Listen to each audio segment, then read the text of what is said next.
বাবা শেষ অবধি কেটে দিলা তাহলে?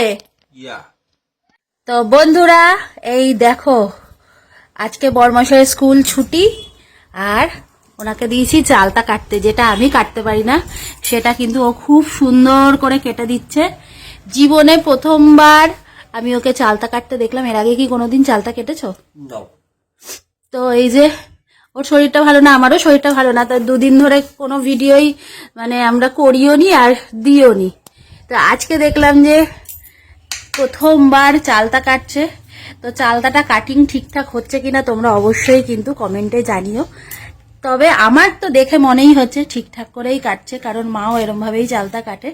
এই দেখো চালতার ফুলটা, ভেতরের ফুলটা এটা ফেলেছে এখানে, আর এখানে এবার পিস পিস করে চালতা কাটা হচ্ছে।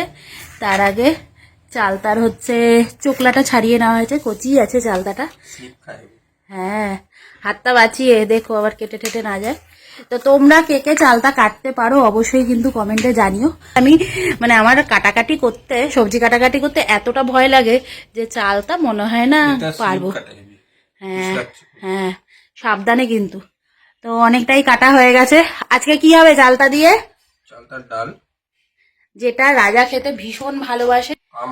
ও আমের ডালও খুব পছন্দ করে, আমিও পছন্দ করি। টক ডাল, হ্যাঁ, টমেটো আবার টক ডালের মধ্যে পড়ে। আমি ভাবছিলাম যে চালতাটা মার কাছে নিয়ে যাই, মা কেটে দেবে। তবে বললো যে দাও আমি কেটে দিই। থাক, একবার রিস্ক নিয়েই দেখুক যে হয় কিনা, পারে কিনা কাটতে। তো দেখলাম বেশ সুন্দর করে চালতা কেটে দিয়েছে। আসলে আমার বর হচ্ছে বিশ্বকর্মা, তোমাদের এর আগেও জানিয়েছি ভিডিওতে। কোনো কাজই উনি পারেন না, এরকম কোনো কাজ নেই। তো চালতা কাটিংটা আজকে প্রথমবার ছিল, তাই ভাবলাম যে তোমাদের সাথে ভিডিও করে সেটা শেয়ার করি। আর এই দেখো মোটামুটি কাটা হয়ে গেছে। তো কেমন লাগলো ভিডিওটা জানিও কিন্তু কমেন্টে। একটু টাটা করে দাও।